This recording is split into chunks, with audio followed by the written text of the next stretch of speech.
দুইকার জায়গা কাটছি আপনার 8কার জায়গা পানি চলে গেছে গিয়া সামনে পানি আইয়া আমরা বারো বরাবর খাইছে, খাইসনা খাইছে, বড় হাওয়া খাইছে, সব 3টা আওয়ার খাইয়া গেছে।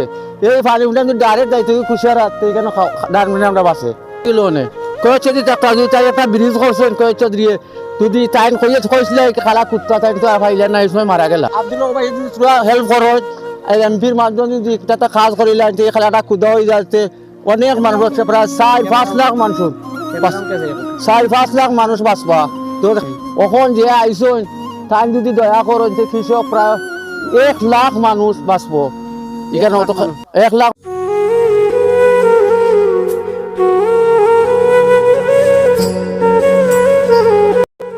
দর্শক বারোয়ার হাওরে প্রায় অবস্থা খুব একটা ভয়াবহ। এই মুহূর্তে আমি তপকান্তদেশ দ্বীপ রয়েছি। এখানে আসলে প্রত্যেকটা কৃষকের 5 কিয়ার 7 কিয়ার 10 কিয়ার জমি ইতিমধ্যে রয়েছে যে পানির তলে। ইতিমধ্যে আমরা দেখতে পাচ্ছি সালেপুরের আমাদের লাল চাষার কিন্তু